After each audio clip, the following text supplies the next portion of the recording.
नमस्कार। Exam selection 360 पर आपका स्वागत है। मैं हर्षवर्धन आज आपके लिए फिर एक क्लास लेकर आया हूं जिसमें हम पढ़ने वाले हैं टॉप मोस्ट करंट क्वेश्चन। उसमें हम बात करेंगे आज के G20 समिट में क्या कुछ नए बदलाव हुए हैं।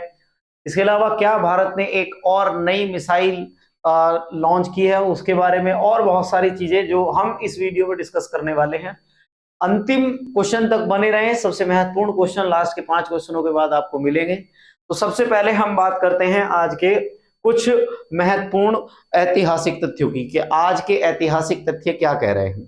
ऐतिहासिक तथ्यों की अगर बात करें तो आज ही के दिन क्या हुआ, 1877 में थॉमस अल्वा एडिसन के द्वारा विश्व का सबसे पहला फोनोग्राफ पेश किया गया। देखो, एडिसन जो जाने जाते हैं वो जाने जाते हैं अगर आपसे पूछा जाए तो जाने जाते हैं बल्ब के लिए, बल्ब का आविष्कार। इसके अलावा थॉमस एडिसन ने 100 से ज्यादा अलग अलग चीजों के आविष्कार किए हैं। उनमें एक अगर आपसे पूछा जाए तो फोनोग्राफ भी है। फोनोग्राफ पहला उन्हीं के द्वारा पेश किया गया था 1947 में। आज ही के दिन देश में पहली बार आजादी के बाद डाक टिकट पेश किया गया था, क्योंकि इससे पहले देश में डाक टिकट जो आते थे वो विक्टोरिया महारानी के नाम के आते थे। इसके बाद वो टिकट बंद हुए और आजादी के बाद पहली बार टिकट आज ही के दिन लॉन्च किया गया। सीवी रमन आप जानते हैं, भारत के प्रसिद्ध वैज्ञानिक हैं। इनको नोबेल पुरस्कार भी मिला है। फिजिक्स के बारे में आप ने जाना भी होगा, 1931 में इसको पुरस्कार मिला भी था। आज ही के दिन इनकी मृत्यु हुई थी। इन्होंने प्रकाश प्रकीर्णन पर अपने कार्य किए और प्रकाश के बारे में हमारी जो समझ को और ज्यादा विकसित किया था। इसी तरीके से अगले प्रश्न की अगर बात करें तो 1996 में संयुक्त राष्ट्र ने 21 नवंबर को विश्व टेलीविजन दिवस के रूप में मनाने की घोषणा की थी। आज ही के दिन से हम विश्व टेलीविजन दिवस मनाते हुए आ रहे हैं। सबसे पहले हम बढ़ते हैं आज के क्वेश्चन की तरफ। तो पहला क्वेश्चन हमारा क्या कह रहा है कि ग्लोबल फ्रंट समिट 2024 की जो मेजबानी है अगर पूछी जाए किसके द्वारा की गई है, तो ये बहुत ही महत्वपूर्ण क्वेश्चन है। आप समझ सकते हैं। तो इसका आंसर जो है वो क्या है, दुबई है। दुबई के द्वारा क्या किया गया है, इस समिट की मेजबानी की गई है। सबसे पहले आपको ये समझना है ग्लोबल फ्रेट समिट जो है 18 नवंबर को दुबई में शुरू हुआ था और इसकी मेजबानी जो है अभी जो है डीपी वर्ल्ड के द्वारा की गई थी। दुबई की एक संस्था है। इस 3 दिवसीय कार्यक्रम की अगर बात करें तो इसमें 155 देशों ने भाग लिया था। साथ ही में 5000 से अधिक नेताओं ने इसमें जो है भाग लिया। 150 दुनिया के बड़े समिट में से एक समिट माना जाता है। अगर बात करें विषय की कि इसकी थीम क्या थी, आपसे पूछा जा सकता है कि इसकी थीम क्या है। तो थीम में अगर बात करें तो कल के अवसरों तक पहुंचने के लिए आज कार्य करना, इसकी महत्वपूर्ण थीम ये है। और इसकी चर्चा जो हुई है इसमें जो सबसे ज्यादा तो एआई, ब्लॉकचेन, टिकाऊ शिपिंग, लचीले व्यापार मार्गों पर केंद्रित हैं। इस पर इसमें सबसे ज्यादा चर्चा हुई है। साथ ही में इसमें ध्यान रखना है तो इसमें विप्रो, टेक महिंद्रा, इसके अलावा आरएसएम टेक जैसी बड़ी भारतीय कंपनियों ने इसमें भागीदारी ली थी। चलो थोड़ी बात करते हैं दुबई के बारे में। तो दुबई क्या है आपको मैं बता दूं, तो दुबई आपका एक कंट्री है यूएई। यूएई में जो है वो 7 जो है अमीरात हैं। अमीरात का मतलब होता है स्टेट। उन 7 अमीरात में से एक स्टेट है, एक अमीरात है दुबई। दुबई के अगर बारे में बात करें तो दुबई का पुराना नाम जो है अल वस्ल था। दुबई का पुराना नाम क्या था? दुबई का पुराना नाम अल वस्ल। और दुबई में दुनिया के दूसरे सबसे ज्यादा 5 सितारा होटल हैं। ठीक है, दुनिया में दूसरे सबसे ज्यादा जो 5 स्टार होटल है वो कहां पर है? वो दुबई में है। फारस की खाड़ी के तट के पूर्वी अरब प्रायद्वीप में ये स्थित है। ये बहुत बेहतरीन क्वेश्चन है, ज्योग्राफी में आने लायक है। ये पूछा जा सकता है कि ये क्वेश्चन जो है कहां पर है, तो आप कह सकते हैं कि फारस की खाड़ी के तट पर पूर्वी अरब प्रायद्वीप में ये स्थित है। दूसरा, दुबई की सबसे ऊंची मीनार अगर बात करें तो दुबई क्या, ये दुनिया की सबसे ऊंची मीनार में से एक है और इसकी जो ऊंचाई है 828 मीटर है। 2010 में इसको जो है चालू कर दिया गया था। 8 अरब रुपए, 8 अरब रुपए जो है हम भारत के हिसाब से अगर देखा जाए तो इसमें लगे हैं। और 2717 फुट, अगर फुट की बात करें तो 2717 फुट ऊंची ये मीनार है। फ्रैंक मोलर अगर बात करें एटर्नी टॉस टावर, ये आपका आने वाले जो 2026 और 27 के करंट को आप पढ़ोगे तो उसमें आपको पढ़ना पड़ेगा। तो 2027 तक दुनिया का सबसे ऊंचा आवासीय ब्लॉक टावर जो है दुबई बनाने वाला है। ठीक है, तो ये आपको बात मैंने बता दी है कि Frank Müller attorney toss tower जो है वो कहां बन रहा है। आप बताएंगे सर कि दुबई में इस टावर का निर्माण किया जा रहा है। अगले क्वेश्चन पर आते हैं। अगला क्वेश्चन क्या है, भारत का GSAT-N2 या इसको GSAT-20 इस प्रकार का एक उपग्रह है जिसे स्पेस एक्स के फाल्कन 9 रॉकेट के द्वारा प्रक्षेपित किया गया है। दरअसल बहुत ही महत्वपूर्ण आपका ये समझ सकते हैं GSAT-20। नाम इसका क्या है, GSAT-N2 ग्लोबल। आपको पता होगा GSAT की अगर बात करें तो GSAT उसका ये आपका संचार उपग्रह है। संचार उपग्रह है, ये लगभग 14 से 15 वर्ष ये जो है संचार के लिए काम करने वाला है। कितने वर्ष, 14 से 15 वर्ष ये काम करने वाला है। अगर बात करें तो फाल्कन 9 रॉकेट द्वारा इसको लॉन्च किया गया है और ये एक कंपनी है जिसका नाम क्या है मेरे भाई, स्पेस एक्स। आजकल सबसे ज्यादा चर्चाओं में अगर कुछ है डोनाल्ड ट्रंप के बाद तो सबसे ज्यादा चर्चा में है डोनाल्ड ट्रंप के बाद एलन मस्क। तो एलन मस्क की कंपनी स्पेस एक्स के द्वारा इसको लॉन्च किया गया है। इसरो के अंतरिक्ष विभाग के तहत न्यू स्पेस इंडिया लिमिटेड, जिसको NISL कहा जाएगा, NISL के द्वारा इसे विकसित किया गया है। ठीक है, NISL के द्वारा इसको विकसित किया गया है। GSAT-N2 की अगर बात करें तो ये बैंड में संचालित होता है। 48 Gbps की क्षमता के साथ इसको छोड़ा गया है और उच्च थ्रूपुट संचार का ये क्या करेगा, समर्थन करेगा। ये अगर आप UPPCS जैसा एग्जाम देंगे तो उसके लिए ये बड़ा महत्वपूर्ण तथ्य हो जाता है कि आपका जो GSAT-N2 छोड़ा गया है उसकी स्पीड कितनी है, 48 GB पर सेकंड के हिसाब से उच्च थ्रूपुट की इसकी स्पीड है। इसके अलावा बात करते हैं तो ये पूरे भारत में दूर दराज के क्षेत्रों और इन फ्लाइट कनेक्टिविटी के लिए डेटा और इंटरनेट सेवाएं जो है ये क्या करेगा, प्रदान करेगा। ये बात आपको समझ में आनी चाहिए कि ये क्या करने वाला है, पूरे भारत में दूर दराज के क्षेत्रों इन फ्लाइट कनेक्टिविटी के लिए डेटा और इंटरनेट सेवाएं प्राप्त करेगा। इसके अलावा मैंने आपको अगर ध्यान हो तो कल वाली क्लास में मैंने आपको पढ़ाया था BSNL के द्वारा कनेक्टिविटी टू डोर एक सिस्टम लॉन्च किया गया है। उसमें क्या होगा कि अगर कोई व्यक्ति ऐसा व्यक्ति है जिसके द्वारा इंटरनेट एक्सेस BSNL के द्वारा किया जा रहा है, अगर उसके फोन में सिग्नल नहीं आते तो बिना सिग्नल के भी वो SOS मैसेज, इसके अलावा इमरजेंसी कॉल और UPI पेमेंट कर सकता है। इस तरह की क्रांतिकारी पहली बार जो घोषणा है वो BSNL के द्वारा की गई है। स्पेस एक्स उसके बारे में घोषणा करने का प्रयास कर रहा था पर BSNL ने उससे पहले ही उसको घोषित कर दिया। उपग्रह में 32 उपयोगकर्ता जो है बीम है, पूर्वोत्तर के लिए इसमें 8 और 32 बीम में से और 24 बीम जो है वो शेष भारत के लिए इसमें रखे गए। साथ ही में ध्यान रखना इसका वजन 4700 किलोग्राम है और इसका जो जीवन है मैंने बताया था 14-15 साल तक ये काम करता रहेगा। भारत के स्मार्ट सिटी मिशन का ये समर्थन करता है। अगर आपसे पूछा जाए तो भारत की पहली स्मार्ट सिटी जो पूरी तरीके से काम कर रही है तो गिफ्ट सिटी गुजरात भारत की पहली ऐसी स्मार्ट सिटी है जो बनी है और सही तरीके से काम कर रही है।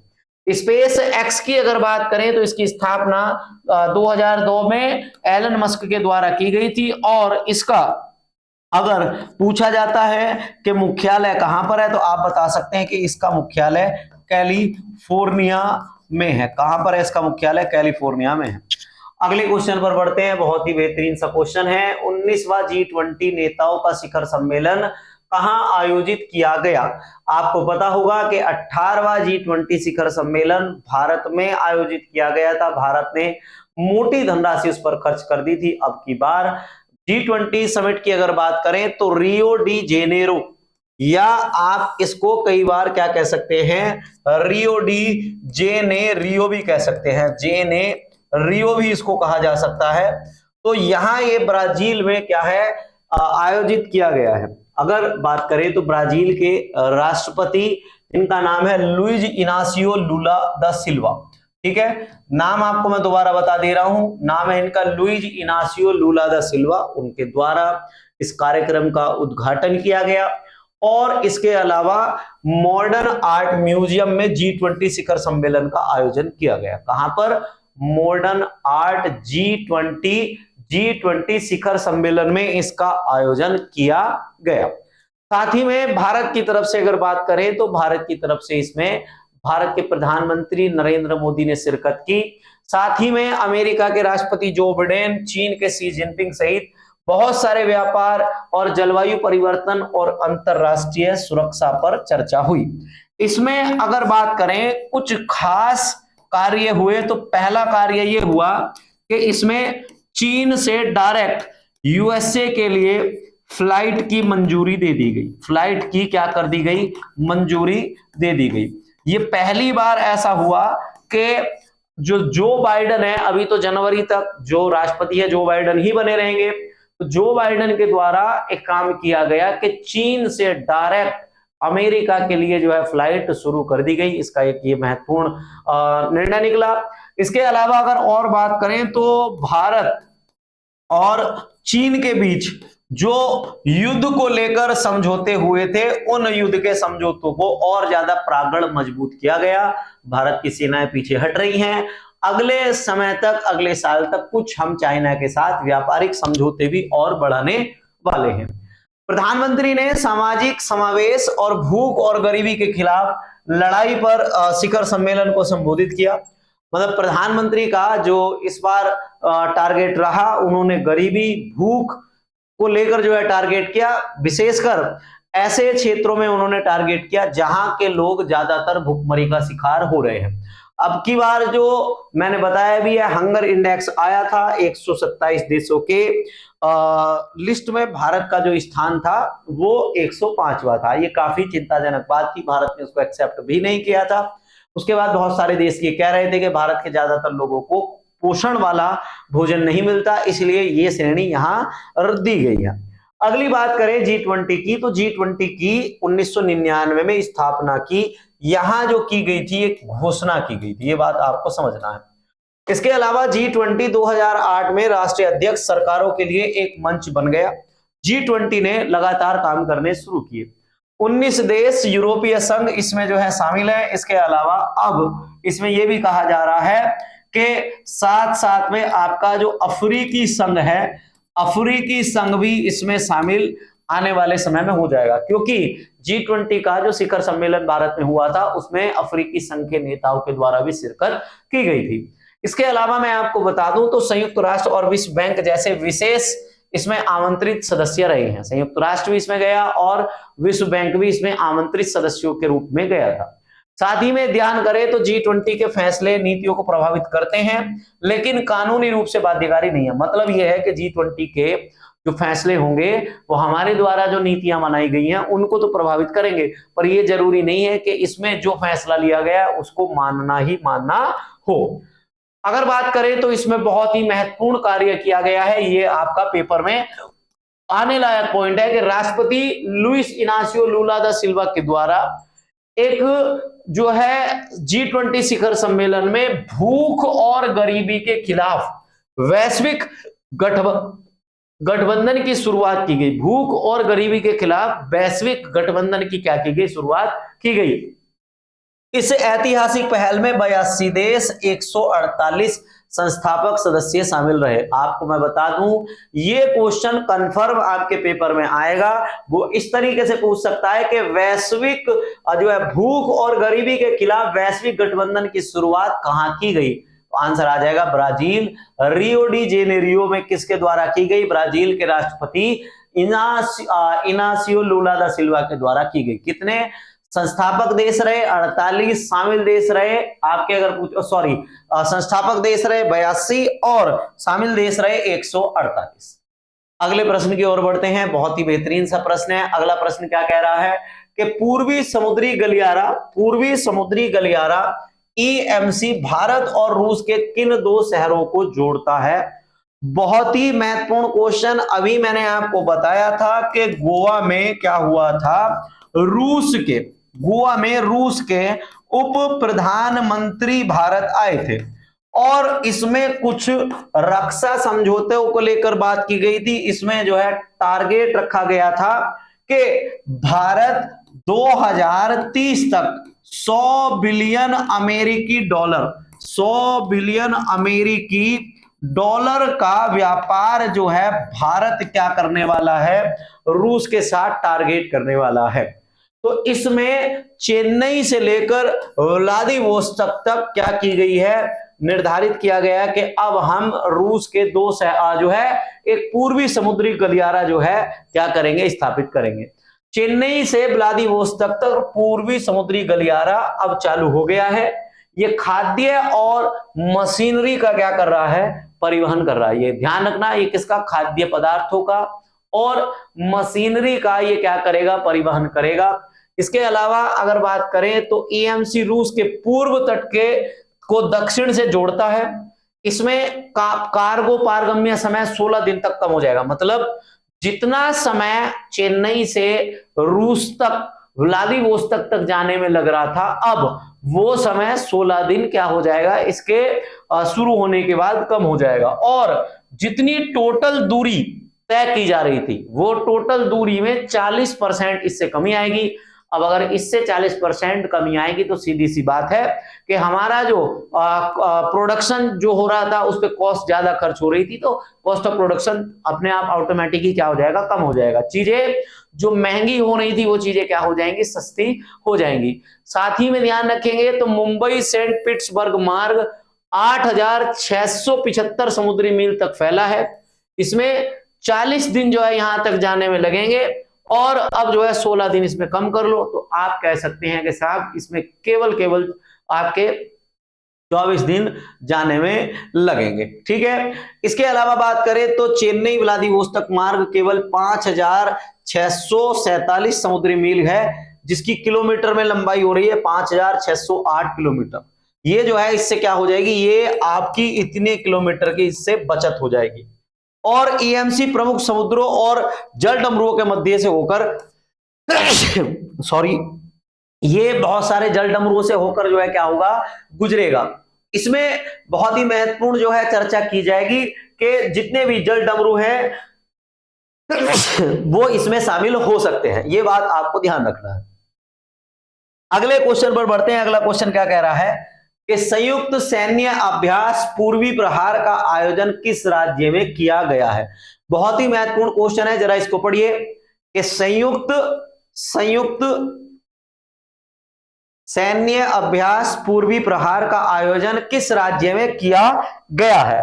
तो अगर बात करें तो इसका आयोजन कहां किया गया है, अरुणाचल प्रदेश में इसका आयोजन किया गया है। कहां पर, अरुणाचल प्रदेश में इसका आयोजन किया गया है। और इसमें बात ध्यान रखेंगे आप, तो इसमें आपको बात ध्यान रखनी है कि इसमें भारत की तीनों सेना इसमें शामिल हुई। भारत की तीनों सेना इसमें क्या हुई है, भारत की तीनों सेना इसमें शामिल हुई है। अब अगर बात करें तो सिक्किम में मैं आपको बता दूं, सिक्किम में अभी क्या हुआ था कि भारत के सभी कमांडरों का क्या हुआ था, कमांडरों की एक बैठक का आयोजन हुआ था। यह आपको ध्यान रखना है। ठीक है। अब बात करते हैं तो हाल ही में तीनों सेनाओं के अरुणाचल प्रदेश में संयुक्त सैन्य अभ्यास जिसका नाम है पूर्वी प्रहार का क्या किया गया है, आयोजन किया गया है। साथ ही में ध्यान रखना है कि अरुणाचल प्रदेश के सियोमी जिले में, ये कहां पर, अरुणाचल प्रदेश के सियोमी जिले में इसका आयोजन किया गया। और इसमें क्या है कि इसमें पूर्वी सेना के commander lieutenant general RC Tiwari और एयर मार्शल आपके आईएस वालिया के द्वारा क्या किया गया, भाग लिया गया था। ठीक है। जो दो बड़े अधिकारी हैं वो मैंने आपको बता दिया है किसके द्वारा इसमें भाग लिया गया था। 2024 के भारत के द्वारा कुछ किए गए प्रमुख युद्ध अभ्यास हैं, उनके बारे में जरा बात कर लेते हैं, कौन कौन से प्रमुख युद्ध अभ्यास हैं। तो 2024 में भारत और अमेरिका के बीच अभ्यास हुआ जिसका नाम है युद्ध अभ्यास 2024। तरंग शक्ति की अगर बात करें तो 2024 में भारत और 8 देश इसमें शामिल हुए, 32 देश अब की बार इसमें आए थे। 2 चरणों में इसका आयोजन हुआ। और अगर बात करें धर्म गॉर्जियन, तो धर्म गॉर्जियन भारत और जापान के बीच एक प्रमुख सैन्य अभ्यास है। नोमैडिक एलिफेंट भारत और मंगोलिया के बीच होने वाला एक युद्ध अभ्यास है। शक्ति युद्ध अभ्यास की अगर बात करें तो ये भारत और फ्रांस के बीच हर साल होता है। मालाबार युद्ध अभ्यास की अगर बात करें, भारत, अमेरिका, जापान और ऑस्ट्रेलिया जो क्वाड कंट्री हैं, क्वाड कंट्रियों के द्वारा किया जाने वाला युद्ध अभ्यास है। इसके अलावा कोकड़ युद्ध अभ्यास की अगर बात करें तो भारत और यूके के बीच किया जाने वाला यह अभ्यास है। अल मोहम्मद अल हिंदी भारत और सऊदी अरब के बीच का एक युद्ध अभ्यास है। इसके अलावा अगर आपसे पूछा जाए कि सूर्य किरण एक युद्ध अभ्यास है, ये किसके बीच होता है, तो आप बताओगे कि सर ये भारत और किसके बीच, नेपाल के बीच होता है। अगर आपसे पूछा जाए कि मित्र शक्ति युद्ध अभ्यास जो है वो किसके बीच होता है, तो आप कहोगे सर कि ये भारत और श्रीलंका के साथ ये युद्ध अभ्यास होता है। इसके अलावा गरुड़ शक्ति की अगर बात करें तो गरुड़ शक्ति भारत और इंडोनेशिया के बीच होता है। विनबैक्स युद्ध अभ्यास की अगर बात करें तो ये भारत और वियतनाम के बीच होने वाला युद्ध अभ्यास है। ठीक है, विनबैक्स युद्ध अभ्यास की अगर बात करें तो भारत और किसके बीच, वियतनाम के बीच होने वाला ये युद्ध अभ्यास है। तो आपको ध्यान रखना है 2024 के ये कुछ महत्वपूर्ण से युद्ध अभ्यास है।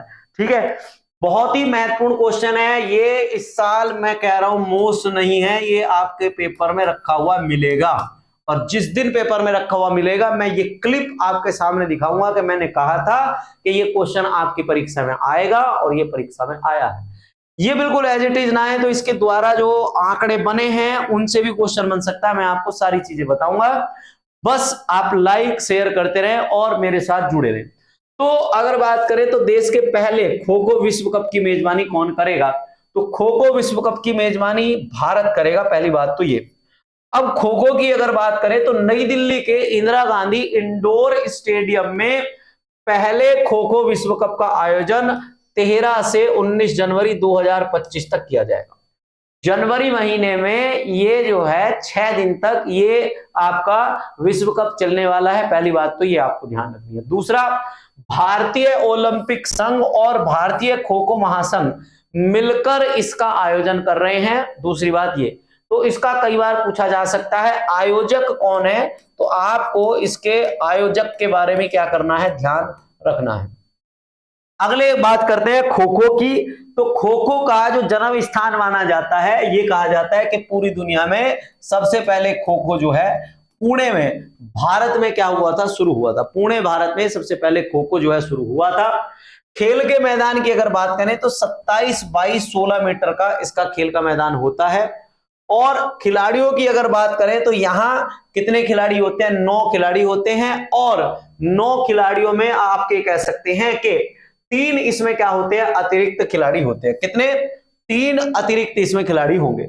मतलब इसमें अगर बात करें तो कुल खिलाड़ी जो है वो हो रहे हैं 12, पर खेलने वाले जो है, जो खेलते हैं, खेलते खिलाड़ी जो है वो कितने हैं, 9 खिलाड़ी इसमें क्या करते हैं, खेलते हैं।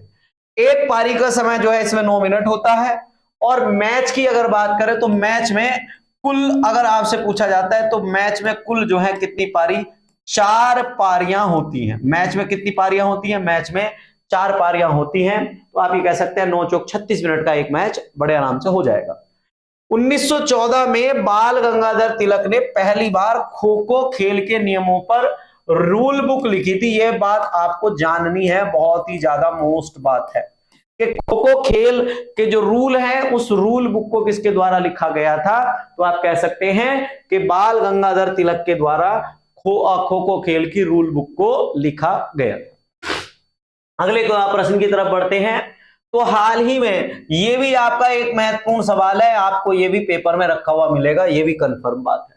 हाल ही में किस विश्व प्रसिद्ध टेनिस खिलाड़ी ने संन्यास की घोषणा की है। अगर बात करें तो अब की बार जो संन्यास की घोषणा की है वो किसने की है, राफेल नडाल के द्वारा जो है क्या की गई, आपको दिखाई दे रहे होंगे, राफेल नडाल के द्वारा क्या किया गया है, संन्यास की घोषणा की कर देगी।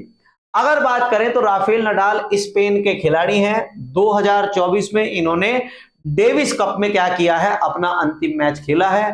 भावुक विदाई इनको पूरी दुनिया के द्वारा दी गई है, क्योंकि ये दुनिया के सबसे महत्वपूर्ण और सबसे प्रसिद्ध खिलाड़ियों में से एक थे। देखो अंत हर चीज का होना ही है, कभी ना कभी कोई भी कितना ही महान खिलाड़ी हो, कभी ना कभी उसको संन्यास लेना ही पड़ता है, चाहे किसी भी क्षेत्र की बात कर रहे हो।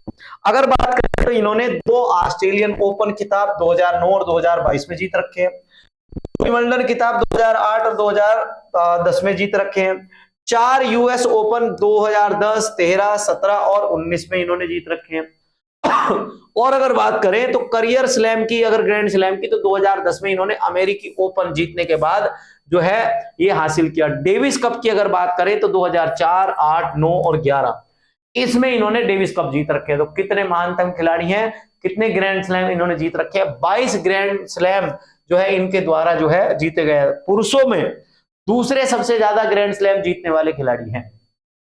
ओलंपिक की अगर बात करें तो ओलंपिक में 2008 में एकल वर्ग में इन्होंने स्वर्ण पदक जीता था। 2016 में डबल्स रियो मार्क लेपेज के साथ भागीदारी में इन्होंने क्या किया था, स्वर्ण पदक जीता था। ये इनकी ओलंपिक की अगर कहें प्रसिद्धि है। टेनिस के प्रसिद्ध ग्रैंड स्लैम की बात करें तो सबसे ज्यादा प्रसिद्ध 4 ग्रैंड स्लैम है, आपसे ये पूछा जा सकता है। और अगर बात करें ग्रैंड स्लैम की तो सबसे पुराना, अगर आपसे पूछा जाए कि सबसे पुराना ग्रैंड स्लैम कौन सा है, तो आपका विंबलडन है, 1877 में शुरू हुआ था। ऑस्ट्रेलियन ओपन की अगर बात करें तो ये दूसरा सबसे पुराना है और इसको कहा जा सकता है कि ये क्या है, साल का पहला ग्रैंड स्लैम है। किसका? साल का पहला ग्रैंड स्लैम है। इसके अलावा फ्रेंच ओपन की अगर बात करें तो 1925 में ये शुरू हुआ। यूएस ओपन आपका सबसे नया ग्रैंड स्लैम है, ठीक है, यूएस ओपन आपका सबसे नया ग्रैंड स्लैम है। अगला बहुत बेहतरीन क्वेश्चन आपका ये है कि टाटा पावर और डुक ग्रीन पावर ने टाटा पावर और डुक ग्रीन पावर ने 5000 मेगावाट की हरित ऊर्जा परियोजना पर सहयोग किया है। यह किस देश की परियोजना है? चेहरा देखने के बाद ज्यादातर बच्चे जो है पहचान गए होंगे कि ये सारे जो मोंक टाइप के जो नेता रहते हैं वो कहां पर रहते हैं, सब भूटान में रहते हैं। तो इसका आंसर क्या बनना है मेरे भाई, मेरे दोस्तों, क्या बनना है आंसर इसका? भूटान। क्या बनता है? भूटान इसका आंसर बनता है। अब बात करें तो भूटान की, तो भूटान में टाटा पावर ने कम से कम 5000 मेगावाट की स्वच्छ ऊर्जा उत्पादन क्षमता विकसित करने के लिए अपना एक नया प्रोजेक्ट लगाया है। इसके अलावा बात करें तो इसमें कुछ परियोजना और चल रही है कि 1125 मेगावाट की दोर्जिलिंग जल विद्युत परियोजना भारत के द्वारा भूटान में चल रही है। 740 मेगावाट की गोंगरी जलाशय परियोजना भारत के द्वारा भूटान में चल रही है।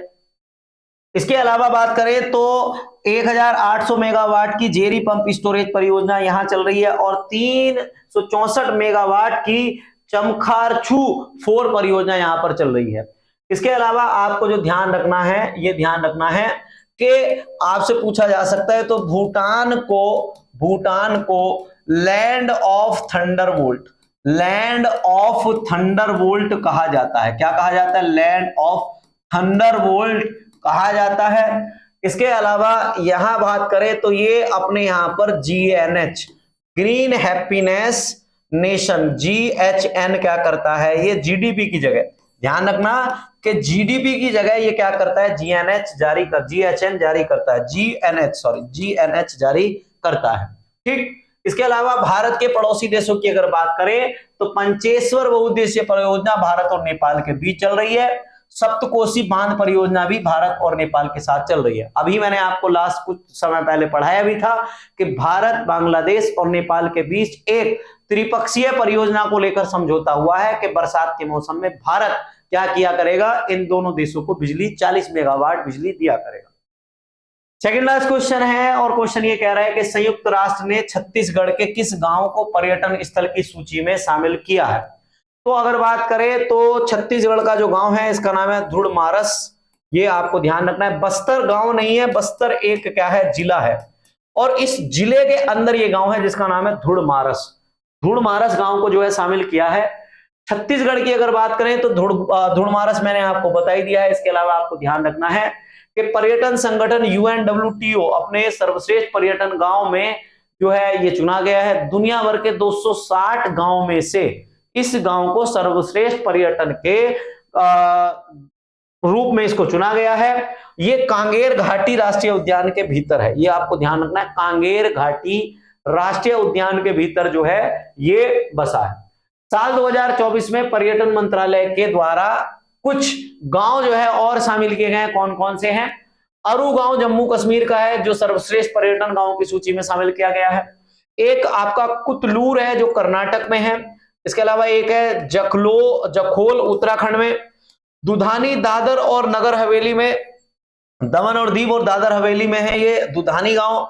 एक है कुंडलुंडी गांव केरल में, और एक है तार विलेज लद्दाख में। सबरी भवानी मध्य प्रदेश, और लाडपुरा खास जो है वो कहां पर है? मध्य प्रदेश में। तो आपको ध्यान रखना है कि 2024 के ये जो है क्या है, 2024 के ये प्रसिद्ध क्या है? प्रसिद्ध गांव है जो क्या चुने गए हैं? सर्वश्रेष्ठ पर्यटन गांव के रूप में चुने गए।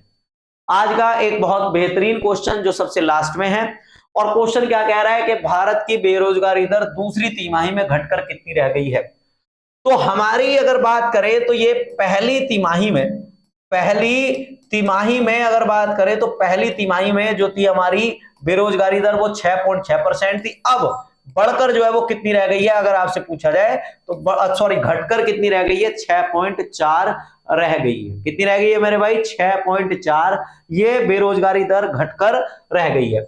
आपको मैं बता दूं तो सितंबर 2024 की तिमाही में भारत की शहरी बेरोजगारी दर घटकर रह गई है 6.4%, और जुलाई सितंबर में हमारी जो है ये कितनी थी? पिछले साल 6.6 थी।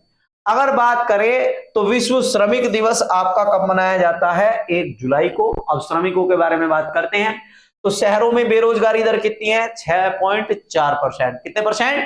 6.4%। बेरोजगारी दर अगर बात करें पुरुषों की तो वो कितनी है? 5.7%। महिलाओं की बेरोजगारी दर थोड़ी ज्यादा है क्योंकि महिलाएं ज्यादा गृहिणी होती हैं, तो इनकी बेरोजगारी दर है 8.4%।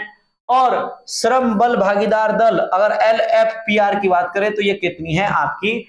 50.4%। कितनी है? 50.4%।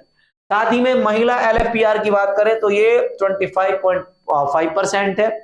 और अगर श्रमिक जनसंख्या दर की बात करें तो ये आपकी 47.2% है। पुरुषों के लिए WPR आपका अब जो रहा है 2024 में, ये मैं बात कर रहा हूं 2024 की, तो WPR पुरुषों के लिए 2024 में रहा है 70.7%। कितना रहा? 70.7% रहा है। ये बात आपको ध्यान रखनी है। महिलाओं के लिए WPR जो रहा है वो रहा है 23.4%।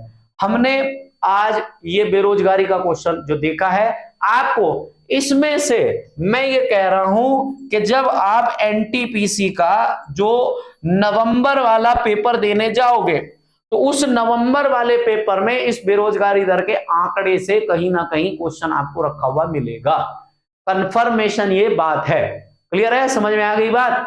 अब हम बात करते हैं कि हम अगले और पड़ाव पर क्या करेंगे। डेली की तरह हमारी करंट की क्लास जैसे चल रही है वो चलती रहेगी, और कुछ नए विश्लेषण के साथ मैं आपके साथ नए तरीके से जुड़ूंगा। विशेष आपको ध्यान रखना है कि आने वाले समय में बस क्लास से मेरी लगातार जुड़े रहे। अगर आप जुड़े रहेंगे तो आपको रोज की रोज नई अपडेट, एग्जाम में क्या परिवर्तन हुए हैं, कौन से एग्जाम की डेट क्या आई है, और किसके रिजल्ट में किस कास्ट का, किस रिलीजन का क्या वेटेज रहा, क्यों रिजल्ट घटा बढ़ा, मेरिट में क्या बदलाव रहे हैं, वो सारी चीजें मैं आपको बताता रहूंगा। ठीक है, तो आज के लिए हम इतना ही करते हैं, फिर मिलते हैं कल की क्लास में। धन्यवाद।